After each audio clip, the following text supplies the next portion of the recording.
Bien, dans cette vidéo, je vais vous expliquer les règles de Vampire The Eternal Struggle. Sachez que beaucoup de termes sont anglophones étant donné que le jeu a été joué depuis sa sortie en anglais et qu'il n'a été traduit que très récemment.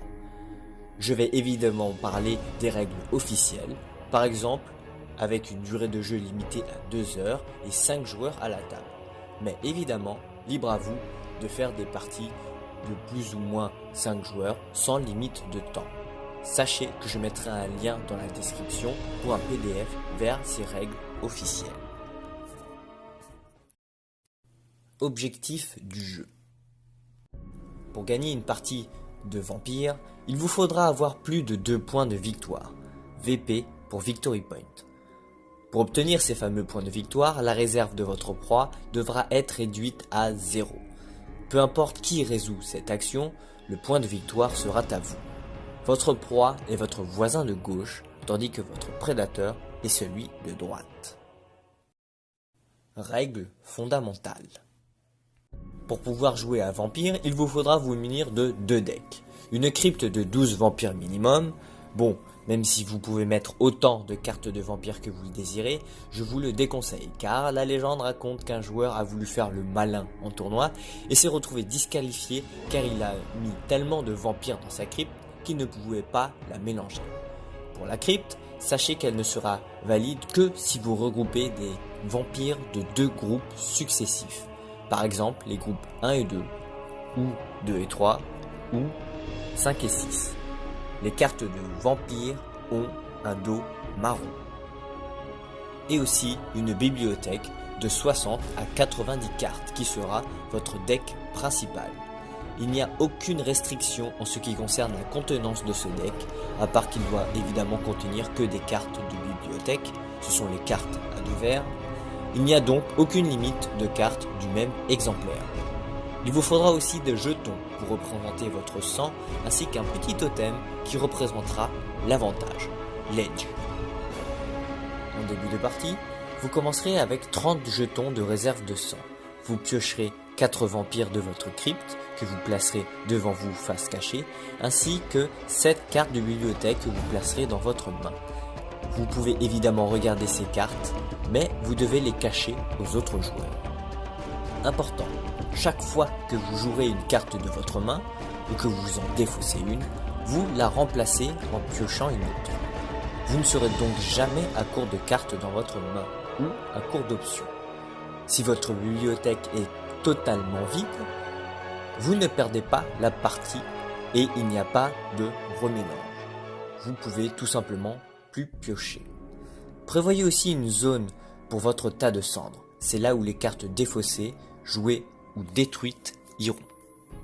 Il y a aussi d'autres règles un peu plus poussées comme le play to win, c'est-à-dire que vos actions de jeu devront toujours avoir une optique de gagner la partie et non juste d'avantager un joueur, ou une règle comme le withdraw, la retraite, qui permet de se retirer de la table avec 0,5 points de victoire et plein d'autres règles.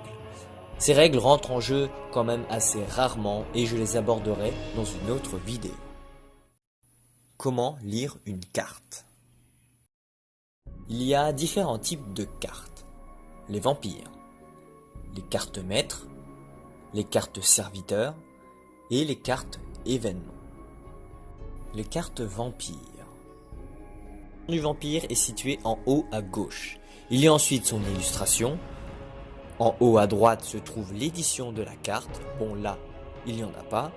Sur la tranche gauche se trouve en haut le symbole de son clan. Et en bas, les icônes des différentes disciplines que le vampire peut utiliser.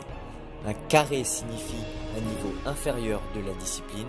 Un losange signifie un niveau supérieur. Cela influera les cartes jouées par la suite. Il y a ensuite le groupe du vampire. Et dans ce texte, la secte, le titre et les pouvoirs spéciaux du vampire y sont décrits. Et enfin, sa capacité qui représente 3 choses. Sa génération, plus un vampire est vieux, plus le chiffre est élevé. Sa vitalité, en gros le nombre de sang maximal que le vampire peut obtenir. Et son coût, le nombre de points de réserve que le vampire doit investir pour le voir à ses côtés. Rappelez-vous que chaque vampire est unique. on y reviendra. Les cartes maîtres. Les cartes maîtres se reconnaissent grâce à leur fond vert.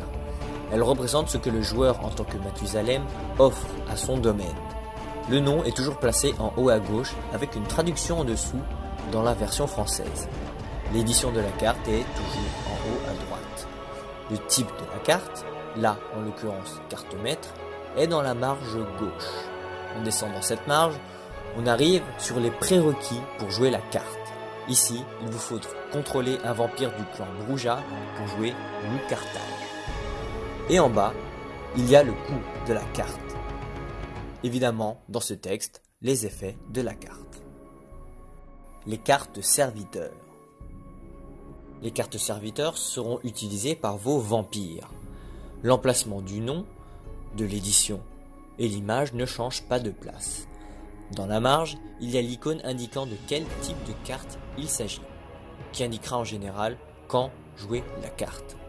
Plus en bas, il y a les disciplines nécessaires à votre vampire pour jouer la carte. Et tout en bas, le coût de la carte. Là en l'occurrence, la carte ne coûte rien, mais retenez cette iconographie. Une goutte coûte du sang au vampire qui joue la carte. Un crâne va coûter de la réserve au joueur. Le texte de la carte possédera souvent deux options. Une quand le vampire possède la discipline en inférieur, le carré, et une quand le vampire possède la discipline en supérieur, le losange. Bien sûr, si le vampire possède la discipline en supérieur, il aura le choix entre ces deux options. Les cartes événements.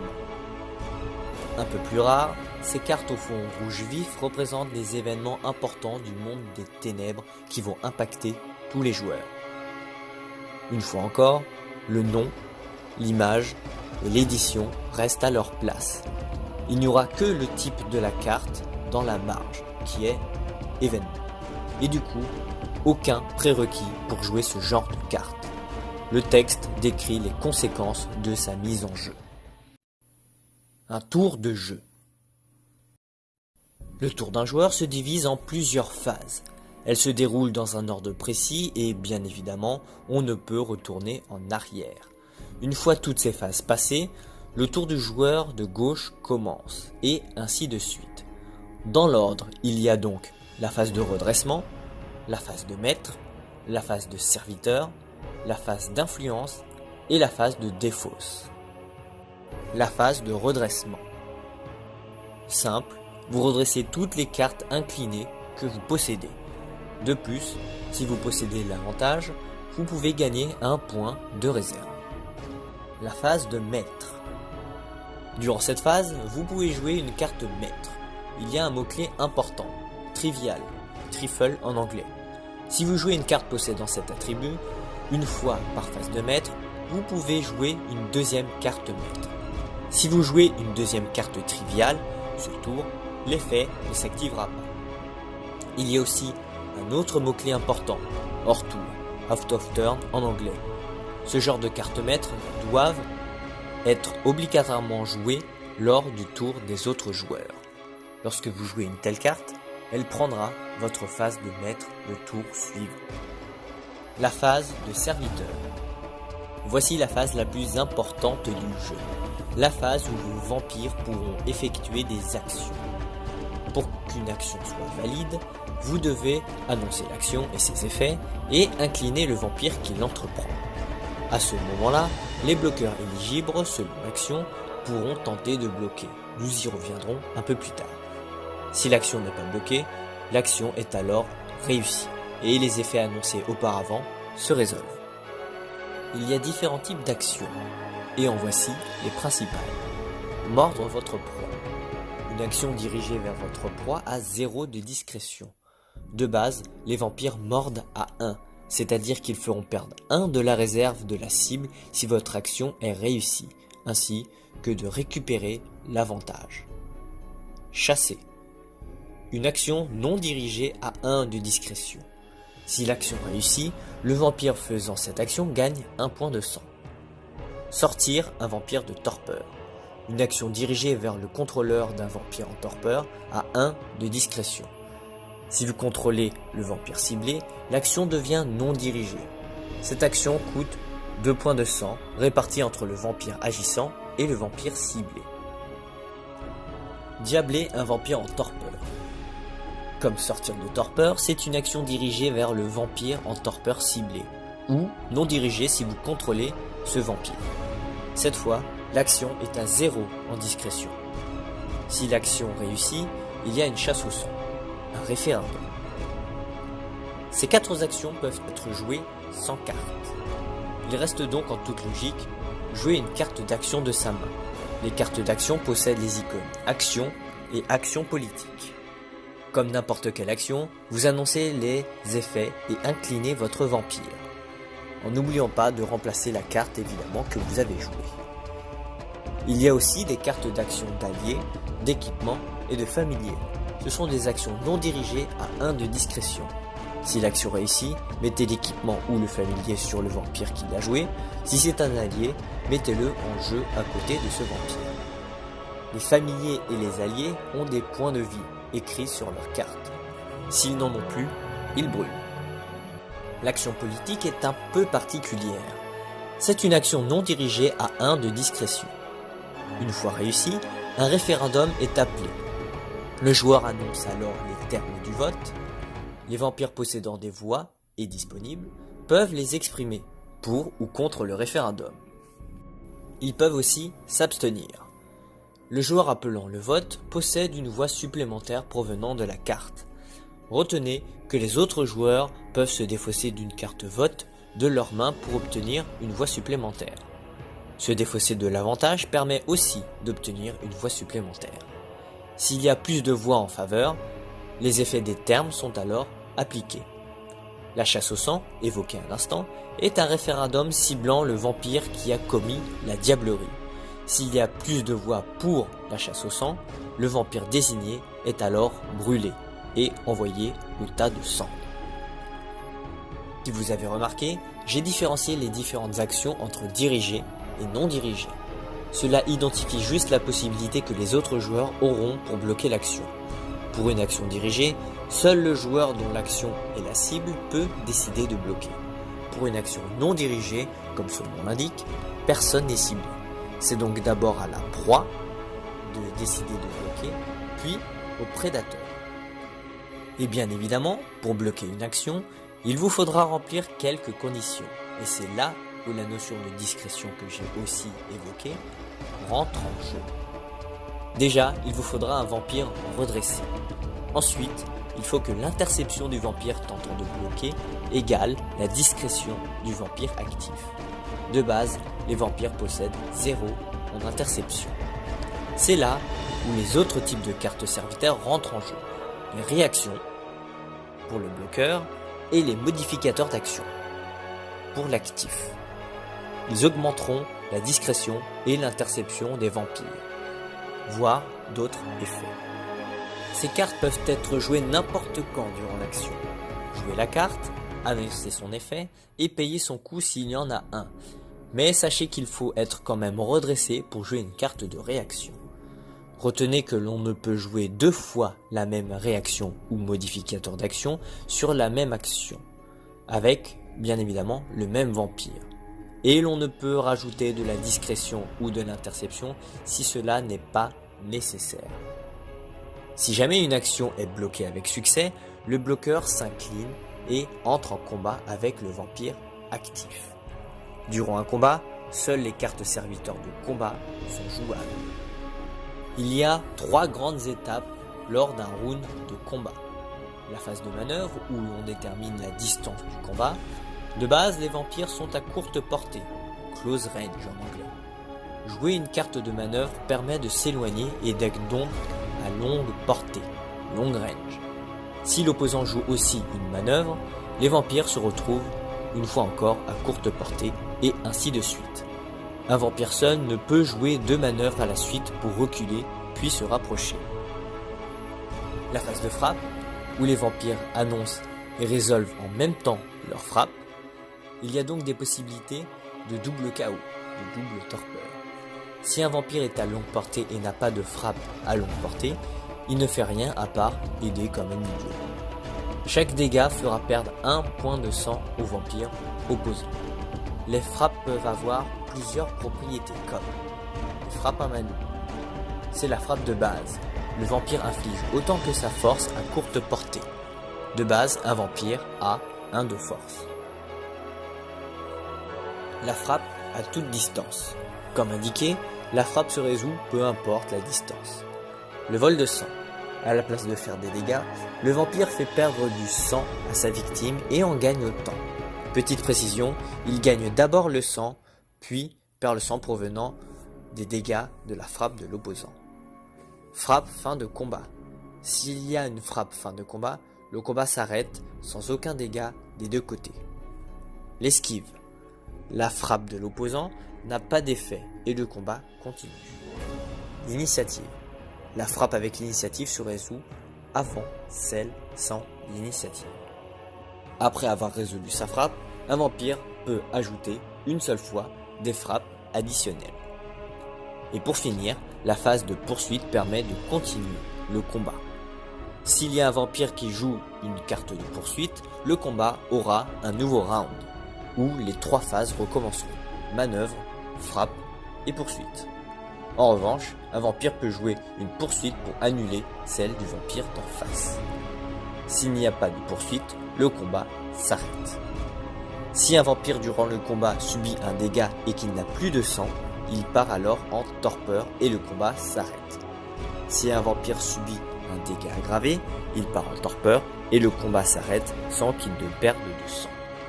Si un vampire subit plusieurs dégâts aggravés, le premier dégât le fait partir en torpeur et il perd 1 point de sang pour chaque autre dégât. S'il ne peut pas perdre de sang de cette manière, le vampire est alors brûlé. Il rejoint donc le tas de sang. Pour récapituler, un vampire tente une action, il s'incline.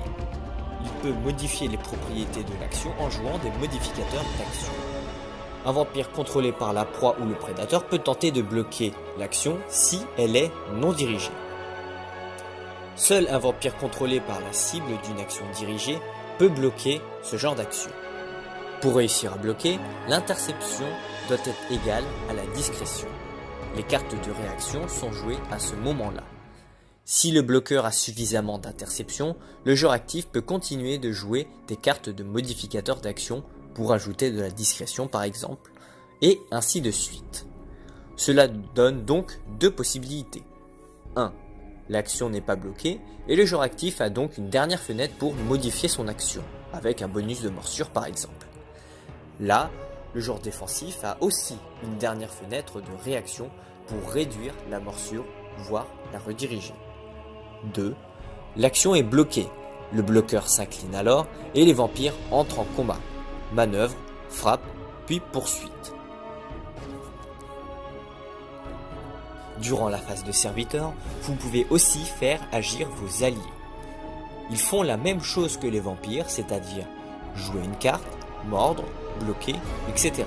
À l'exception qu'ils ne peuvent jouer des cartes d'action politique, réaliser des actions sorties de torpeur ou diabler un vampire et jouer des cartes évidemment coûtant du sang. On a souvent parlé de torpeur. C'est l'état d'un vampire inerte. Un vampire en torpeur ne peut ni agir, ni bloquer, ni même voter. La seule action qu'il peut faire, c'est de sortir de torpeur. Il se cible lui-même et l'action est donc non dirigée à 1 de discrétion. En revanche, s'il est bloqué, il n'y a pas de combat et le bloqueur a la possibilité de le diabler, risquant une chasse au sang. N'oubliez pas qu'un vampire sans sang ne part pas en torpeur. Seul un vampire vide de sang et recevant un dégât se retrouve en torpeur. Par contre, un vampire redressé pouvant agir, qui n'a pas de sang sur lui, est obligé d'aller chasser. Vous ne pouvez agir avec personne d'autre tant que vous n'avez pas fait chasser vos vampires vides. La phase d'influence.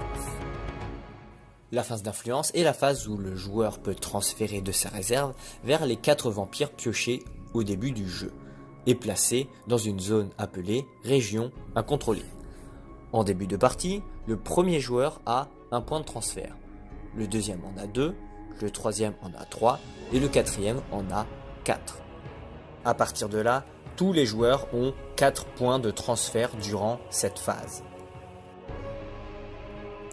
Pour un point de transfert, un joueur peut prendre un de sa réserve et le mettre sur un vampire de sa région incontrôlée. Pour 2 points de transfert, il peut prendre un de sang d'un vampire de sa crypte et le mettre dans sa réserve. Pour 4 points de transfert et 1 de réserve, il peut piocher une carte de sa crypte et la mettre dans sa région incontrôlée. Durant la phase de transfert, si le sang déposé sur un vampire de la région incontrôlée est supérieur ou égal à la capacité du vampire, le vampire peut être révélé, sortir de cette région et devenir disponible. La phase de défausse.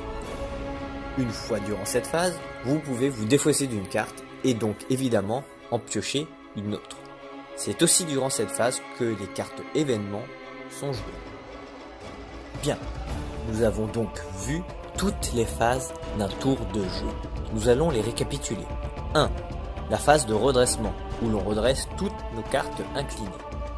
2. La phase de maître, où l'on peut jouer une carte maître. 3. La phase de serviteur, où nos serviteurs agiront. 4. La phase d'influence, où l'on fait venir nos vampires de notre région incontrôlée. Et 5. La phase de défausse, où l'on peut se défausser d'une carte. Quelques mots-clés. Lock et unlock, traduits respectivement par incliné et redressé, désignent l'état du vampire. Il a besoin d'être redressé pour bloquer et jouer des cartes de réaction, et il s'incline quand il bloque ou agit. Les termes en anglais étaient tap et untap pour dégager et engager. Mais la marque Deckmaster avait déposé les termes et ne sont donc plus utilisables par Black Chantry Productions. Un serviteur, un minion en anglais, est soit un allié, soit un vampire. Une carte contrôlée est une carte posée en jeu. Pour les vampires, ils doivent avoir eu suffisamment de sang pour sortir de votre région incontrôlée. Un vampire disponible est un vampire qui n'est pas en torpeur. En gros, c'est un vampire avec lequel vous pouvez agir ou réagir, qu'il ait du sang ou non. Il est dans la région disponible, la Ready Region. Une carte peut avoir le mot-clé unique. Cela veut dire qu'il ne peut y avoir qu'une seule carte avec ce même nom en jeu. Les vampires sont de base tous uniques. Si un autre joueur joue une carte que vous possédez et qui est unique, vous les retournez tous les deux, avec les éventuelles cartes qui sont dessus, comme poupée de sang, et vous les disputez. Une carte disputée, contest en anglais, n'est plus contrôlée. Elle est donc injouable et n'applique plus ses effets. Elle sera détruite à votre phase de redressement et donc cédée si vous ne perdez pas un de réserve. Vous pouvez décider de ne pas payer, donc le joueur qui a joué l'autre carte unique retournera sa carte à sa prochaine phase de redressement pour retrouver le contrôle de sa carte. Un vampire possédant des voix est titré. Voici les titres des vampires de la Camarilla. Primogène pour une voix. Prince d'une ville pour 2 voix. Attention, les titres de ville sont uniques et donc peuvent être disputés. Justicard d'un clan, unique aussi, pour 3 voix. Et cercle intérieur, Inner Circle en anglais, d'un clan, unique aussi, et qui donne 4 voix. Ceux du sabbat sont évêque, bishop en anglais pour une voix, archevêque, archbishop en anglais d'une ville pour 2 voix, unique aussi. N'oubliez pas que c'est le titre de la ville qui est disputé. Un prince et un archevêque d'une même ville se disputent leur titre. Cardinal pour 3 voix et régent unique pour 4 voix. Et le sabbat possède aussi un titre prisci, priscus au pluriel et en anglais, un titre particulier puisqu'il demande à tous les prisci de se mettre d'accord. On appelle ça le sous-référendum prisci, où chaque prisci a une voix pour voter pour ou contre, ou évidemment s'abstenir. Si le nombre de voix pour ou contre est à égalité, le bloc priscus ne donne aucune voix au référendum principal. Sinon, il donne 3 voix pour ou contre en fonction du sous-référendum. À titre de ville, disputé ne donne plus de voix aux vampires. Comme pour les cartes uniques, le titre sera cédé, sauf si à la phase de redressement, le vampire perd 1 de sang. Une carte brûlée, burn en anglais, va dans le tas de sang, la HI. Une carte retirée de la partie ne pourra plus être utilisée. Voilà, maintenant vous devriez avoir toutes les clés en main pour pouvoir jouer une partie de vampire. Les règles peuvent paraître complexes au premier abord, mais en réalité, elles ne le sont pas réellement. C'est juste qu'il y a pas mal de règles à retenir. Et pour finir, n'hésitez pas à prendre beaucoup de plaisir en jouant et n'ayez pas peur de toutes ces petites règles, car le jeu vaut vraiment le coup.